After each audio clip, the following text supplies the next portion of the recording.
Over 200 experts have shared their secrets to a successful business. Join me, Rose Davidson, as I discover how these experts took their businesses to the next level.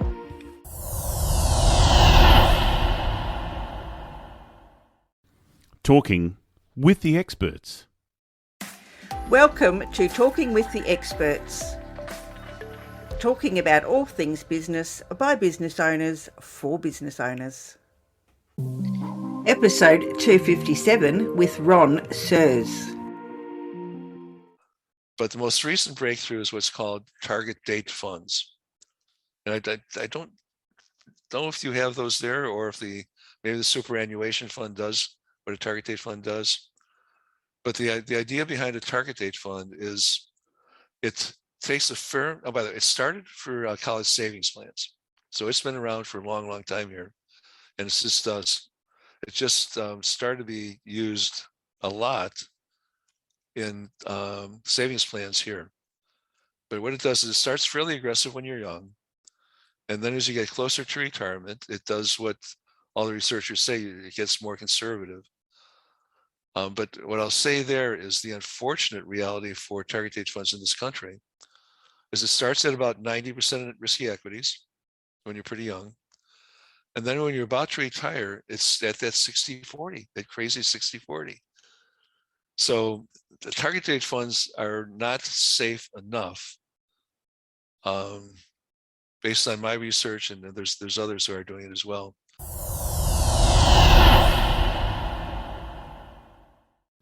Talking with the experts.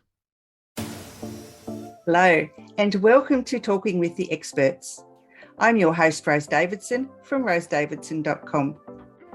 Talking with the Experts is about all things business by business owners for business owners. You can find it on all good podcasting streaming platforms and on YouTube.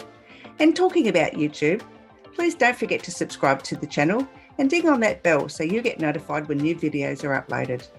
I hope you enjoy today's episode. Hey, did you know that 78 million baby boomers are collectively worth $60 trillion? Most will spend this decade in the risk zone, where investment losses can ruin the rest of their life. The risk zone is the 5 years before and after retirement.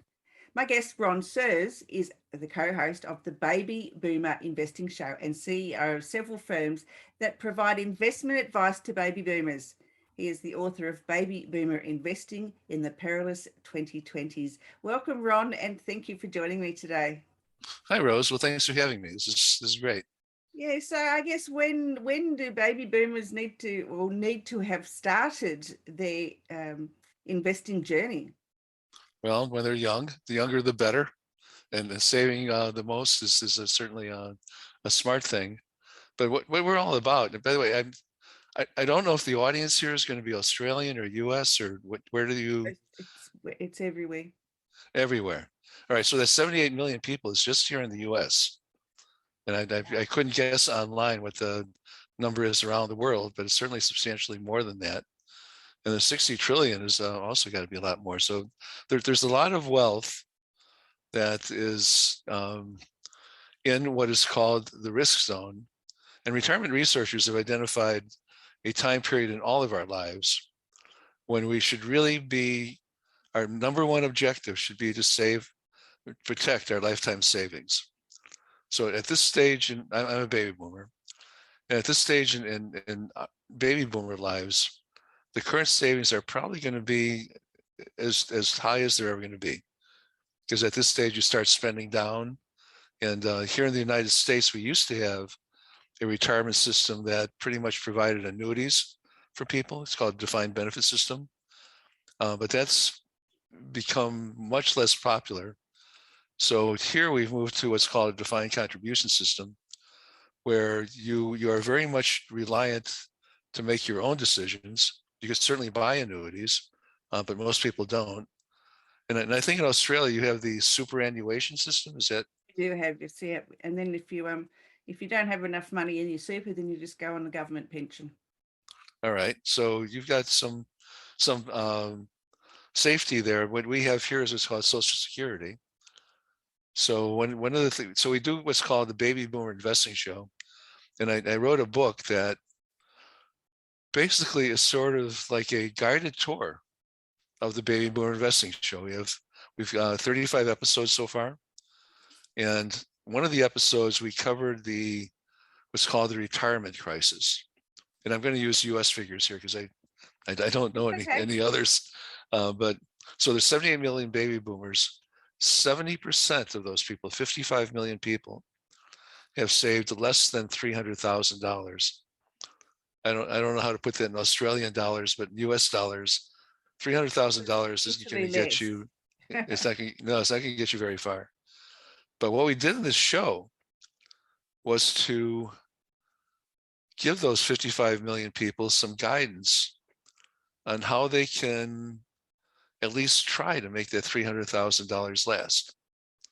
And most of that reliance is for them would be on Social Security. So we started with sort of saying, what's the most expensive thing you're going to need to pay for in retirement? And it's housing. And here, housing is pretty expensive, but there are cities where rents are not that high. And they're not terrible cities. So one of the first things you might want to consider is moving to some place where the rents are low. Similar thing you might want to do is get a roommate or two roommates or whatever it takes to make your money last and be able to pay for your housing. Once that's, and by the way, you can arrange to do that with Social Security for most people and still have some left over. So you're not going to be spending all of your $300,000. So for those people, at least in this country, they're not going to, they'll be living frugally. They won't be, living under the bridge eating cat food. That's certainly, they don't have to do that if they're smart about how they're living. Then the other group of people are very wealthy and they've saved more than $2 million. And they've got a different problem. And their problem essentially is extended care. They're going to get sick. And do they really have a sufficient fortune to pay for that? And this whole notion of long-term care insurance comes up. And I think for the really rich people, they can sort of self-insure. The people in the middle have the same problem, but their decision for buying long-term care insurance is quite a bit more complicated. There's no pat answer for that. So that's the retirement crisis. Then many of our shows deal with what we know is the pat answer for investment advisors. And again, I don't know if it's the same in Australia, but here the ubiquitous solution is 60-40, 60% equities and 40% in bonds. And we have an association here called EBRI, the Employee Benefit Research Institute, and they survey investment allocations for people of various ages in their individual retirement accounts. And that is extremely enlightening in that for people who are just starting to save, 20, 30 years old, their average allocation is 60-40. And that's a fairly aggressive mix. Then the average allocation for people are 60 years old, 60-40. The average allocation for people who are 90 years old is 60-40. You get the drift. There's no indication in the data that investors who are near retirement are aware that they really should be moving to defend. So this notion of the risk zone basically says if you're unlucky enough to lose money as you're moving from retirement to working life, it's going to be really hard for you to come back. You can try to go back to work. You can do a variety pack of things, but the thing that's most likely to happen is you're going to need to change your standard of living. And the related notion there is what's called sequence of return risk. And what that really amounts to is you care when you're going to lose money, if you're going to lose it. And if you lose it early on in retirement, it's going to matter much more than losing it later on in retirement. because it's going to impact the rest of your life. So we've been advising baby boomers, and I wrote the book, to be very, very defensive. And people say, well, what is defensive? And we say, we think you ought to have, during this transition period, 5 years either side of retirement, just during that time period, to be no more than 30% risky assets. And by risky, we mean equities and bonds. And then the other 70% should be in what's safe. And the definition of safe is really hard to come by. And I'm going to talk about that in a second. But early on, we got feedback from listeners who said, so my consultant is really smart and I like him. And, he went to school and he works for a big firm, and he's saying 60-40, is he wrong? So we did a whole episode on the history of investment consulting. Investment consulting has been around for 70 years, and it's been evolving. There's been 5 major breakthroughs. The most recent breakthrough is not yet mainstream, but let me say, I'm not sure what's going on in Australia, but I'm going to say here, the consultants use what's called modern portfolio theory, and sometimes they abbreviate as MPT. Modern portfolio theory is 55 years old. It's not modern. And a lot of things have happened since. But despite that, what's underlying there, and it was not changed much at all, is a 60-40 answer. And it's pretty much, in terms of modern portfolio theory, it's the market. So the most efficient, the most diversified market is roughly 60% in equities and 40% in bonds. And diversification is good. So that's, I think, why that mix is so entrenched. But the most recent breakthrough is what's called target date funds. And I don't know if you have those there, or if maybe the superannuation fund does what a target date fund does. But the idea behind a target date fund is it takes a firm, by the way, it started for college savings plans. So it's been around for a long, long time here. And it's just started to be used a lot in savings plans here. But what it does is it starts fairly aggressive when you're young. Have you been thinking about starting a podcast? You can share your knowledge and expertise with people globally. Create original content that is completely unique from anything else out in today's market, not just in terms of style, but also perspective. And when we talk about revenue generating potential, well, let me tell you, it doesn't stop there. The time to start is now. You know that you should be doing it. However, many people are reluctant because they don't know how to produce it or what tools they need to do their podcast. Please feel free to email me at guest@talkingwiththeexperts.com today, and let's talk about how I can help you to build authority and credibility for your business through podcasting. Remember, don't wait for the opportunity, create it. And then as you get closer to retirement, it does what all the researchers say, it gets more conservative. But what I'll say there is the unfortunate reality for target date funds in this country is it starts at about 90% risky equities when you're pretty young. And then when you're about to retire, it's at that 60-40, that crazy 60-40. So the target date funds are not safe enough, based on my research, and there's others who are doing it as well. So the idea is pretty good to at least adjust risk through time, but the implementation here needs a lot of work. So that's the new breakthrough, but the consultant industry has not yet embraced it. And they're still pretty much in this area of modern portfolio theory. The more recent implementation that the advisors are using is called management to objectives. And that's essentially trying to get your arms around what the client wants to do with their money, and then trying to pick a asset allocation that has a reasonable likelihood of achieving that goal. Now, there I will say the natural inclination is to move towards the middle. So you have a family of risk models going from high to low. It's dead wrong. Low to high or high to low. The tendency is to go towards the middle, and that's the 60-40 again. So even though sort of the mindset has changed and the objectives and everything else, that's still pretty much entrenched.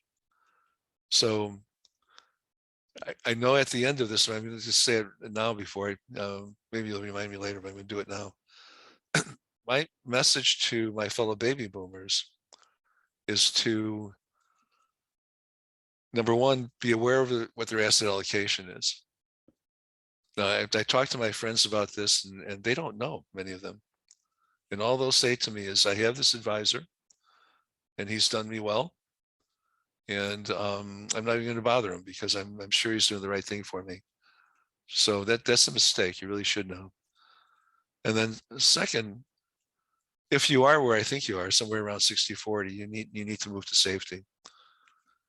The notion of safety is something that in normal times might mean cash. Just put your money in a bank account and you won't earn much money on it, but it ought to at least not lose value. Today in the United States, we are facing the beginnings of what will probably be pretty serious inflation. And again, I don't know if this happened. All right. So what's going on here, and I think it's going on, in most of the world, the central banks have manipulated interest rates to keep them low, and the only way to do that is to buy up bonds. So they've been printing money around the world to pay too much for bonds just to keep the interest rates low.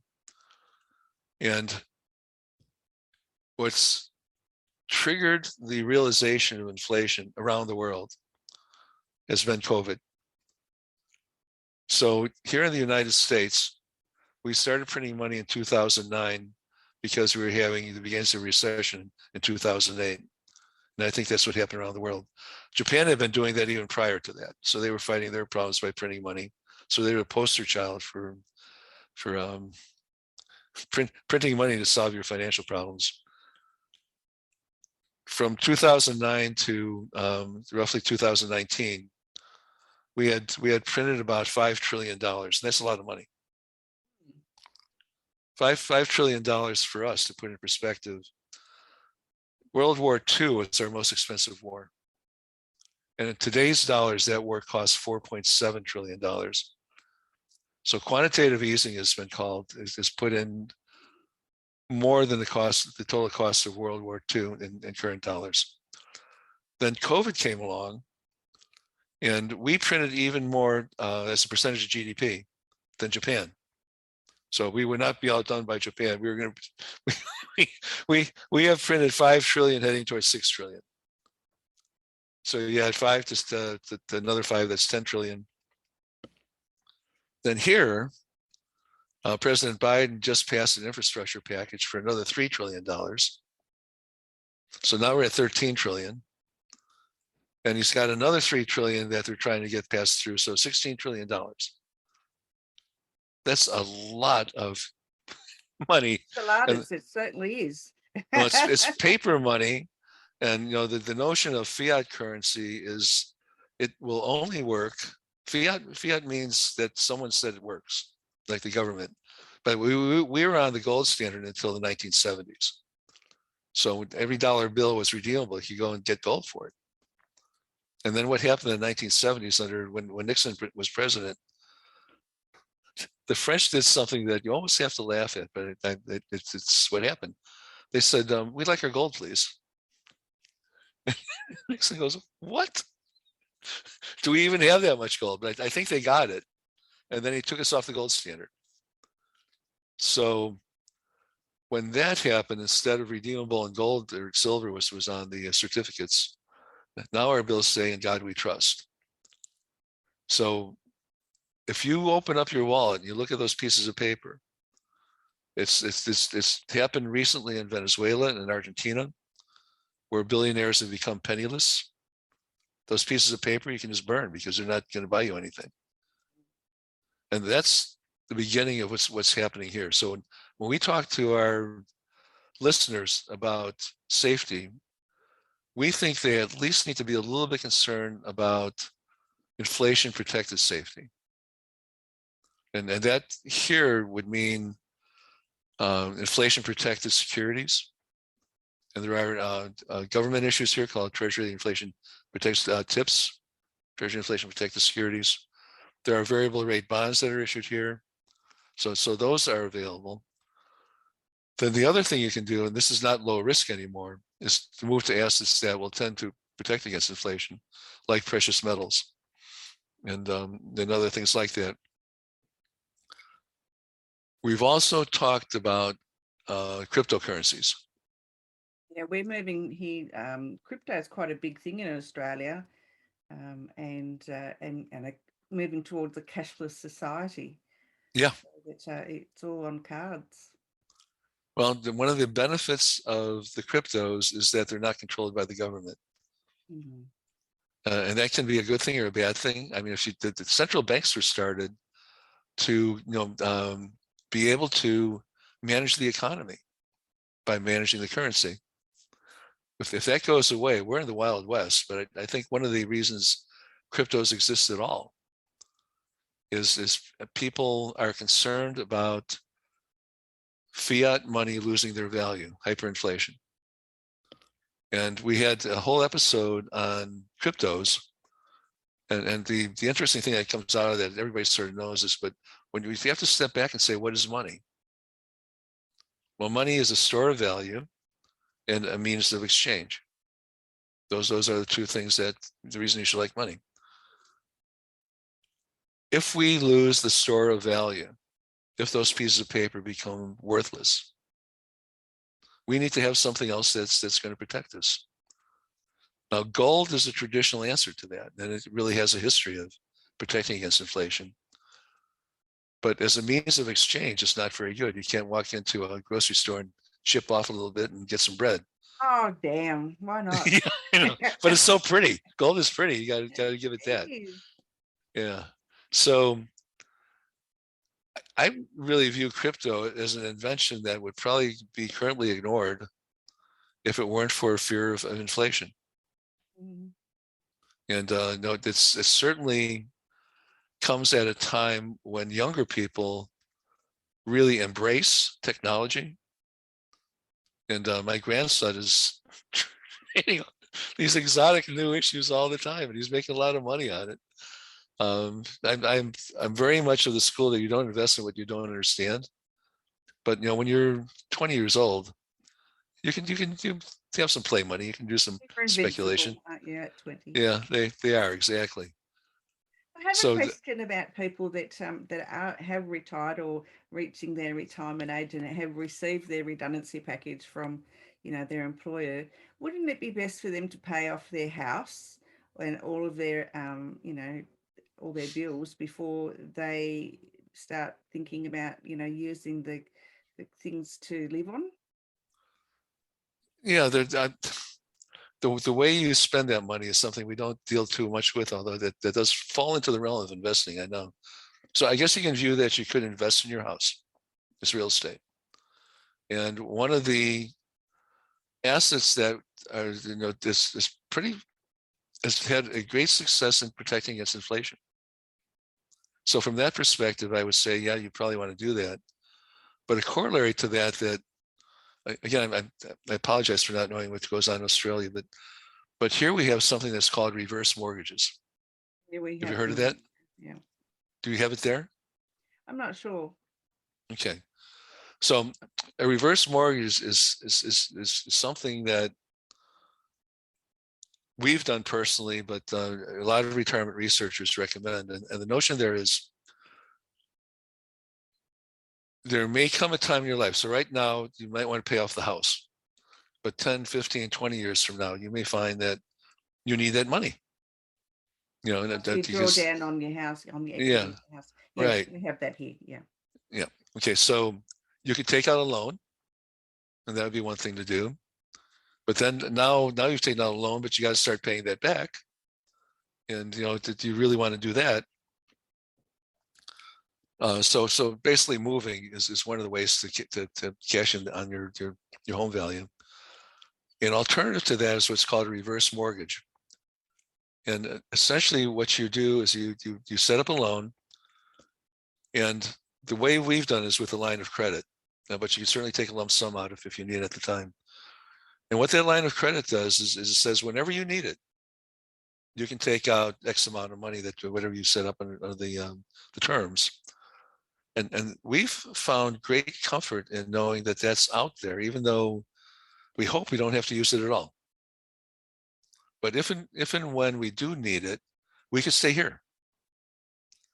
And basically we can start spending the kids' money. Yeah, that's it. Yeah, well, what did they need it for? You've looked after them all their life. Exactly, right. So we don't have to move. We don't have to do anything else. We don't have to put a single payment. What happens on the reverse mortgage is when we move or die, then that loan is due and payable. And so coming back to, should you own your real estate? I think that's a smart thing to do. Just view it as an investment. By the way, one of the things we did in one of the shows was pretty interesting. We had an award-winning author on one of our shows, and he's in Israel. And we talked about investment advice in the Talmud, which is not the Jewish Bible. It's the sort of Jewish go-to book to live life. But the advice in the Talmud is a third in business, a third in land, and a third in reserve. And that just, I think it comes pretty close to what we've been preaching. And that third in land could include your real estate, your house. Absolutely, yes. So straight from God's lips.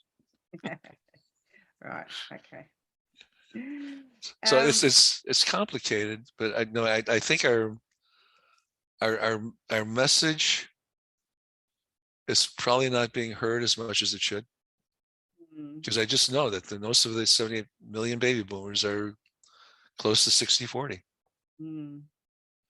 Ron, where can people find you if they want to know more about, retirement and baby boomer investments? Well, let me spell my name, because that's the easiest way. So it's R-O-N. The last name is Surz, S-U-R-Z. And I have a variety of email addresses and everything, but you'll find me easy. I'm not hiding. Okay. So I have several websites. I'm on LinkedIn. I'm on Facebook. Right. And where's your book available? The book is on Amazon. Mm-hmm. And if you don't even want to pay for it, I'm going to make you an offer. This is a special offer for your audience. Oh, thank you. I'll send you an ebook. And the ebook is important because the book has 2 or 3, and some chapters have 4 links to videos. So if you don't like to read, you don't have to read a word. You just go to the end of the chapter and start opening up these links. Oh, my kind of book. and watch a movie. But you can't do that with the hard, with the paperback edition. So with the ebook, you can do that. It's easier to read if you get a Kindle, which I can't give you because I have a contract with Amazon. But on Amazon, the Kindle is $9, and I don't get much of that. I get a penny out of that. So I'm really not doing that to make money. And Amazon also has a service, for lack of a better word, but for not much money, you can get subscription to all the Kindles you can read. So it could what's it called? Orders. Kindle something, I don't know, but you subscribe to this, and my book would be free with all the other Kindles that you might want to read. All right, Ron, thank you so much for your time today. It's been very fascinating to learn about, baby boomer retirement investments. It's and what we should be doing with our money. Well, we're all going to get there, and we're all going to go through the risk zone. And absolutely. I can't tell if you're near the risk zone or not, and I won't ask. I could be, and maybe I'm not. But again, the taking risk in the risk zone is what I might call parachute jumping risk. The odds are pretty good you're going to land, but if you don't, the consequences are pretty disastrous. Absolutely. So, yes. All right. Anyway. Well, thank you so much for your time today, and okay, thanks, Rose. Wise words. Bye bye. Yeah, thanks. Bye now. Have a great weekend. You too.